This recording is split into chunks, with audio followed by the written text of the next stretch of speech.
Olá, irmãos e irmãs, graça e paz a vocês da parte de Deus, nosso Pai, e de nosso Senhor Jesus Cristo.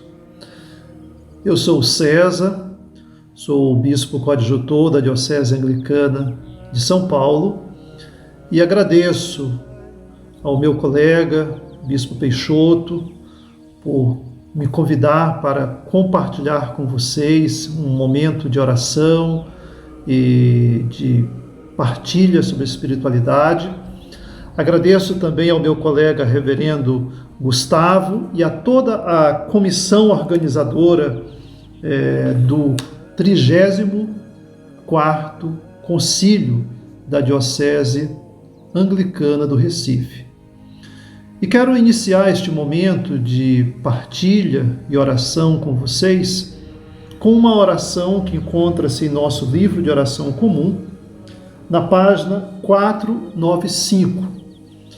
Uma oração que nos convida a nos colocar na presença de Deus, pedindo a dádiva da paz para nós, nossas famílias, para a Igreja do Senhor e para toda a humanidade. Oremos.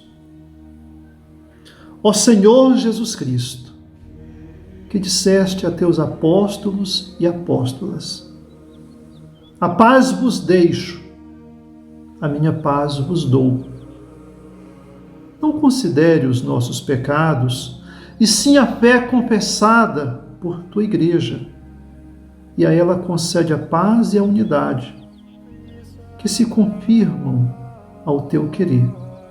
Tu que vives e reinas com o Pai e com o Espírito Santo, um só Deus, pelos séculos sem fim. Amém. Quando o reverendo Gustavo me convidou para estar com vocês e me mandou o texto do lema do concílio, texto inspirado em 2 Timóteo, capítulo 1, versículo 7, eu confesso que eu fiquei muito contente, porque é um texto que tem, digamos assim, inspirado a minha vida em diversos momentos. O texto nos fala: porque Deus não nos deu o espírito de temor, mas de fortaleza e de amor e de moderação. Ao longo da história, minhas irmãs e meus irmãos, ao longo da história do cristianismo, a Divina Ruá, o Espírito Santo de Deus, suscitou na Igreja diversas escolas de espiritualidade. E nessas escolas nós encontramos inúmeras indicações, um tesouro precioso, como nos fala no Evangelho de Jesus Cristo, no Evangelho de Mateus, um tesouro precioso de coisas novas e velhas. Indicações que são preciosas, fontes de recursos para a nossa espiritualidade. Eu gostaria de, nessa reflexão com vocês, compartilhar duas características de duas escolas diferentes de espiritualidade. A primeira é da espiritualidade franciscana, a característica, a marca que nós chamamos de menoridade.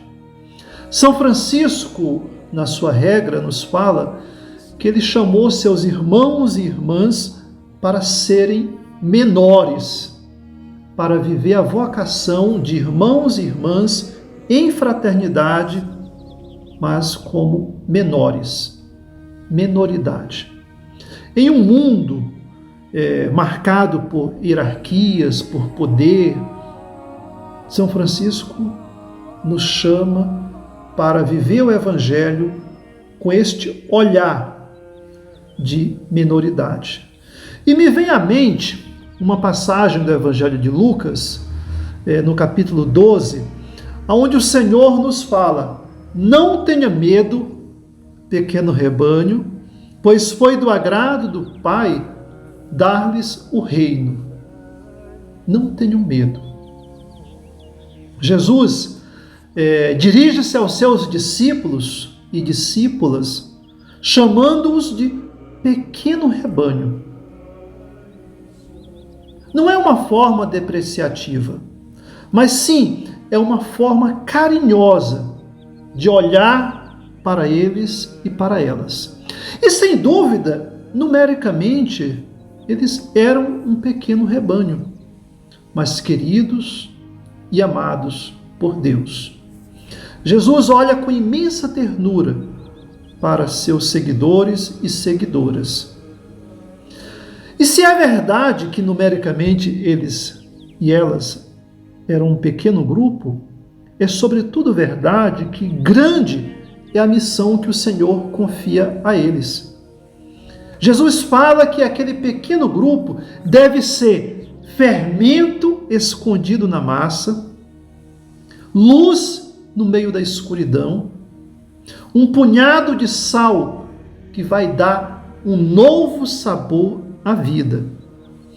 E eu não sei se é pretensão minha ou muita utopia, peço perdão a vocês, já talvez de início, mas eu gosto de imaginar a nossa querida Igreja Episcopal Anglicana do Brasil também como sendo um pequeno rebanho, um fermento escondido na massa, uma pequena luz no meio da escuridão, um punhado de sal que dá sabor à vida,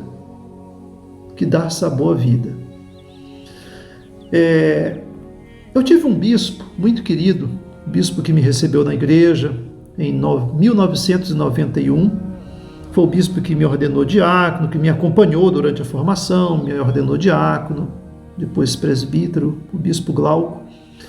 Com frequência, o bispo Glauco dizia que nós ainda continuamos sofrendo do complexo de cristandade. Depois de séculos de imperialismo cristão, nós ainda não superamos o complexo de cristandade. Mas, ao olhar para o Evangelho e ao olhar para a espiritualidade franciscana, nós somos chamados a aprender a viver a dimensão da minoridade. A verdade é que nós somos minoria. Mas não precisamos ser uma minoria complexada. É importante lembrar a missão que o Senhor nos deu, de ser fermento, luz para o mundo, sal que dá sabor à vida. Também hoje, essa é a nossa realidade. Somos um pequeno rebanho, mas podemos permanecer unidos a Jesus Cristo, em comunhão com as nossas dioceses, com a província, com a comunhão anglicana. Podemos nos apoiar mutuamente, construindo redes de solidariedades, construindo um novo jeito de ser igreja e de anunciar as boas novas do Evangelho. Somos chamados, irmãos e irmãs, a viver a catolicidade da igreja de forma ampla. Embora somos um pequeno rebanho, nós não somos uma seita. Longe de nós, espírito de seita. Não somos uma seita isolada, mas somos uma igreja chamada a viver a sua ampla catolicidade e aprender a viver e conviver sem traumas por sermos minoria. Não precisamos ficar traumatizados por sermos minoria. O texto também nos fala, esse pequeno versículo que eu acabei de ler, que Jesus confiou aos discípulos e discípulas o projeto de anúncio do reino, o anúncio do reino de Deus. Os seguidores de Jesus, as seguidoras de Jesus, embora sendo um pequeno rebanho, são chamados a um grande projeto de anúncio do reino. Portanto, nós não somos chamados a ser uma seita fechada em nossos próprios interesses. Nós não podemos viver excluídos do mundo, fechada em um círculo no clube dos santos e das santas, com as costas viradas para as necessidades do mundo. Somos chamados a ser comunidades autênticas, de portas abertas, comunidades hospitaleiras. E aqui eu quero destacar uma segunda característica de uma outra escola de espiritualidade que me é muito preciosa, muito cara. É a espiritualidade beneditina. São Bento, que por sinal nós vamos celebrar a sua memória agora no dia 11 de julho, a igreja celebra de modo festivo a memória de São Bento em 11 de julho. Ele é bem anterior a São Francisco, a sua escola de espiritualidade é anterior. E na sua regra, São Bento nos fala que todas as pessoas, e todas as pessoas são todas, né? Elas devem ser acolhidas como sendo outro Cristo. Eu acho que essa também deve ser uma característica, eu estou plenamente convencido que esta tem que ser uma característica da Igreja de Jesus Cristo, uma característica das nossas comunidades. Todas as pessoas que chegam em nossas comunidades devem ser acolhidas, plenamente acolhidas, por inteiro, como sendo o próprio Cristo.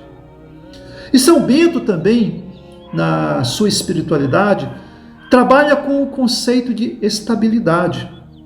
Eu creio que é muito importante também cultivarmos em nossas comunidades e em nossa própria vida pessoal, na nossa espiritualidade, esta dimensão da estabilidade, de estarmos na presença de Deus, de nos deixarmos ser conduzidos pela presença de Deus, cultivando esta característica da espiritualidade beneditina, da hospitalidade, que se traduz também em gestos de solidariedade, de estar caminhando compassivamente com o outro. Não é naquela dimensão de ter pena, nada disso, mas na dimensão de caminhar com o irmão e com a irmã. Ainda dentro do conceito anterior que eu falava, da escola franciscana, de sermos menores, eu gostaria de convidar os irmãos e irmãs e de compartilhar com vocês um pensamento de um historiador britânico, falecido em 1975. Esse historiador é Arnold Toynbee.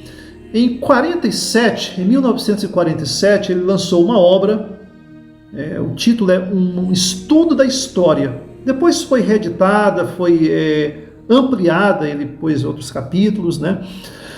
E ele desenvolve, nos anos 40, um conceito que me parece muito interessante, que pode nos ajudar como igreja.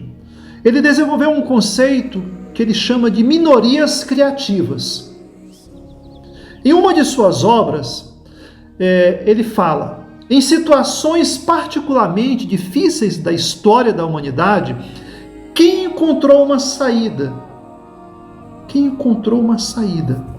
Foram sempre as minorias qualificadas e criativas, as quais depois a maioria também se uniu.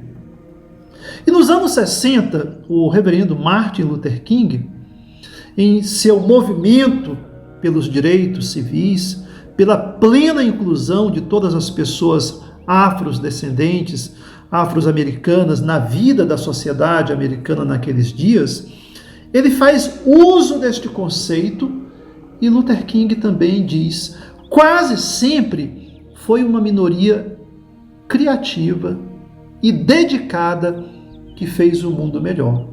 A esperança do mundo ainda está em minorias devotadas. Os precursores da liberdade humana, acadêmica, científica e religiosa sempre estiveram em minoria. Fecho aspas. São palavras de Luther King. E em nossos dias, em que presenciamos atos bárbaros de racismo, posturas fascistas em amplos setores da sociedade, creio que é importante resgatarmos este conceito e resgatarmos a memória de Luther King, não apenas para celebrar de forma piedosa, mas no sentido também de nos irmanarmos neste movimento,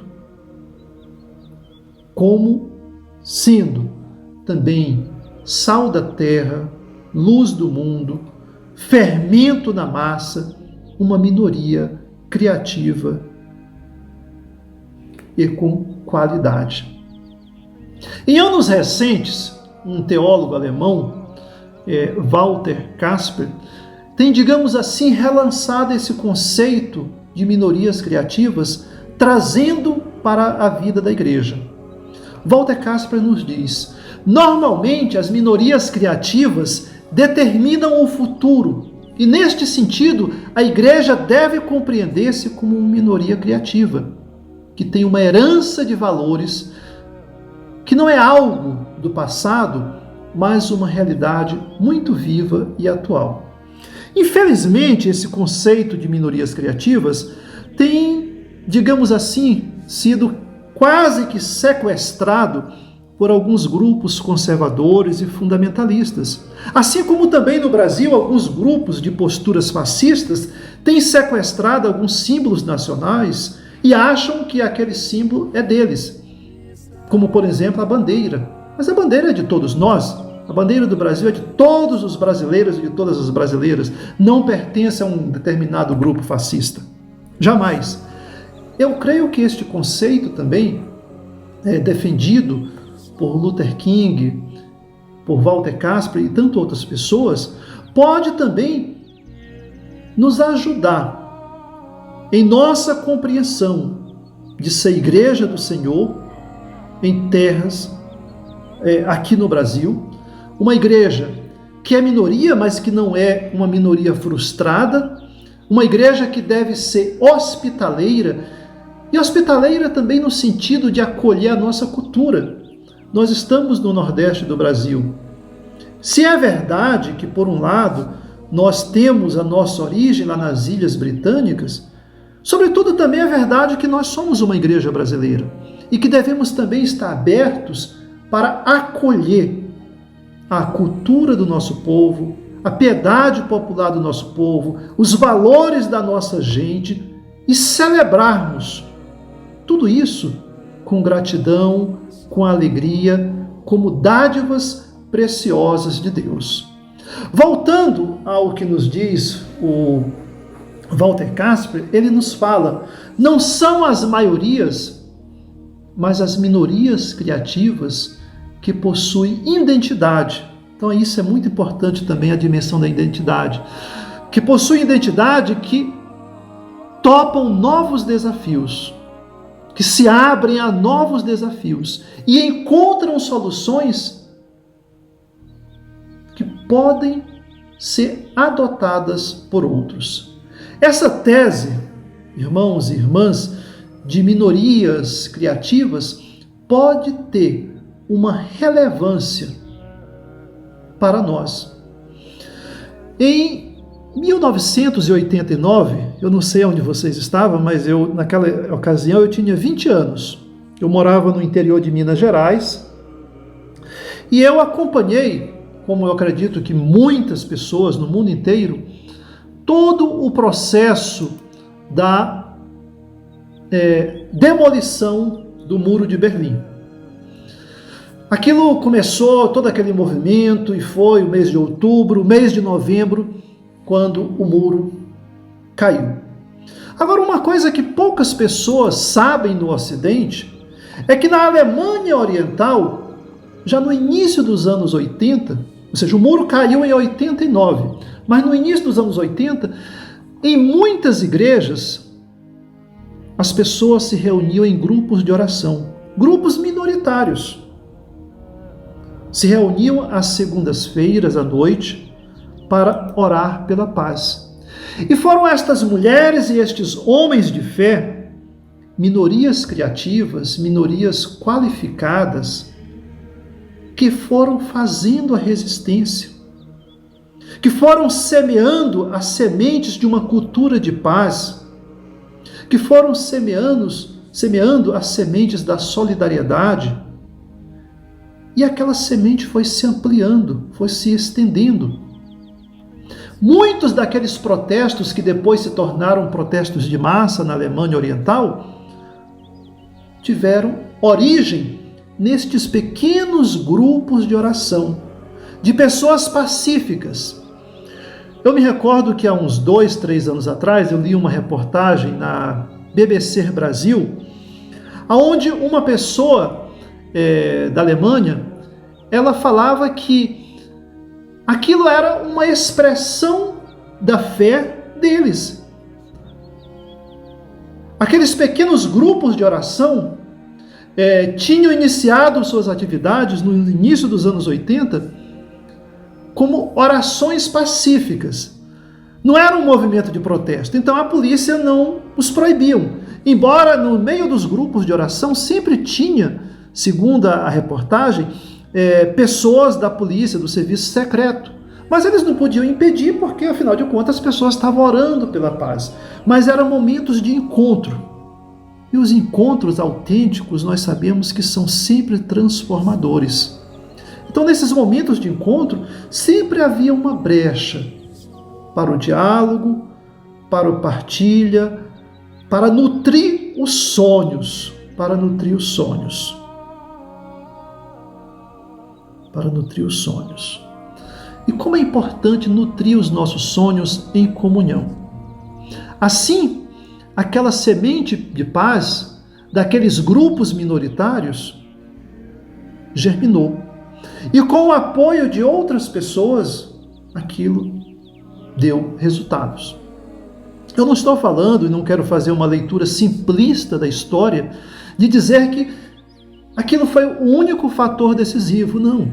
Nós sabemos que existem outros fatores. Qualquer pessoa que tenha conhecimento de história, da área da sociologia, sabe que existia em todo o leste europeu, no mundo, uma série de outras situações. A própria União Soviética passava por dificuldades. Tudo isso nós sabemos. Mas também não podemos ignorar as redes que se foram construindo ao longo de décadas, seja com grupos de intelectuais, seja com esses grupos de oração, que foram semeando as sementes de um novo amanhecer. Eu quero, irmãos e irmãs, concluir este nosso momento de oração e de partilha com este desafio que nós, enquanto Igreja Episcopal Anglicana do Brasil, presente na região nordeste do nosso Brasil, uma região tão rica e ao mesmo tempo tão diversa, que nós também possamos ser Igreja do Senhor, sal da terra, luz do mundo, fermento na massa, uma igreja hospitaleira, plenamente acolhedora, que vive a sua catolicidade ampla, que inclui a cultura, que valoriza os ritos e os jeitos do nosso povo nordestino de ser e de rezar, uma igreja aberta a todos e a todas, a igreja de Jesus Cristo, uma igreja que promove a paz, formada por homens e mulheres que são pacificadores, como o Senhor nos lembra, bem-aventuradas são as pessoas pacificadoras. E tem um pensamento de uma mística inglesa que viveu em 1417, faleceu em 1417, Juliana de Norwich. No seu livro, Revelações do Amor Divino, ela tem uma compreensão de Deus de uma forma muito bonita. Ela olha para Deus e vê em Deus a presença materna, a presença do amor materno de Deus. Eu gosto muito de uma de suas orações, e com esta oração eu quero concluir mesmo, já falei muito. Nesta oração, Juliana de Norwich nos diz: aprendi pela graça de Deus que devo permanecer na fé. Aprendi pela graça de Deus que devo permanecer na fé. E, portanto, devia firme e perfeitamente acreditar que tudo seria para um bem maior. Tu mesmo verás que qualquer tipo de circunstância servirá para o bem. E tudo ficará bem. Tudo será para o bem. Tudo será para o bem. Um abraço, querido Bispo Peixoto. E abraçando você, Peixoto, eu abraço a cada irmã, a cada irmão da Diocese Anglicana do Recife, a toda a liderança do laicato, a todas as pessoas clérigas e a todas as pessoas leigas. Que vocês, meus irmãos e irmãs, se sintam abraçados por nós e asseguro a cada um de vocês as nossas orações pelo bom êxito do concílio diocesano. Tudo ficará bem, tudo será para o bem.